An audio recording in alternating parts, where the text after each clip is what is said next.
The minute we mention the name India, two pictures come to our minds. Two contrasting pictures, two pictures that are diametrically opposite to each other. They come to our minds. One is India, incredible India, and the other one is India with her incredible problems. I'll give just 2 or 3 points for both these pictures. The first one is take incredible India. Last year, if all of us remember well, on September 15th, the world experienced the global financial meltdown. Several analysts gave it a creative name. Some of them called it financial tsunami. Some others called it financial holocaust. But all countries panicked. And at that precise time, World Economic Forum came out with a prediction and said that India is going to be seriously economically affected because of the global meltdown.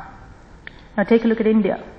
It has defied the predictions of World Economic Forum, and we have posted fantastic growth. And we also got a recent Diwali gift. So India has demonstrated her economic resilience. Just a few months ago, if you really remember, we went in for polls, the general elections. Just before India went in for polls, there were a lot of predictions saying that India is politically vulnerable because India has had the history of seeing only coalition governments in the center. India has again defied the predictions. Now we have a stable government in the center. Take a look at what's happening with India and China and the FDI and FII flows. India used to feel extremely insecure when compared to the big dragon, the China. But today India sits pretty on strong base of FDIs and FIIs, which are continuing to flow into India. And the last and the most important thing is about the demographic dividend. Everybody talks about the young population that India has. More than 60% of the population is young and productive. And India has evolved and has become a hub for global talent supply. The world is looking to India for sourcing talent. This is just a sampling, an indicative list of why India is called incredible. Just a simple example. Now let me come to the other picture, India with her incredible problems. First of all, topping the list of incredible problems, ladies and gentlemen, India, we have to talk about the HDI, the Human Development Index. Out of the 180 countries that have been assessed on this, India is closer to the bottom, not closer to the top. India is at 135 rank, which is a complete insult to the prowess that India has. And when we talk about HDI, Human Development Index, is all about the quality of life of a citizen, and India unfortunately has been showing per capita income is increasing, but our quality of life is coming down. And the second point about India with incredible problems is what actually hijacks the minds of people elsewhere in the world is about the poor in India. If you have to look at the numbers, the World Bank gives 420 million as poor people in India, whereas Asian Development Bank puts it somewhere at 640 million, whereas the official numbers for India is something like 260 million. The government, just imagine, we don't even know the number of poor people India has.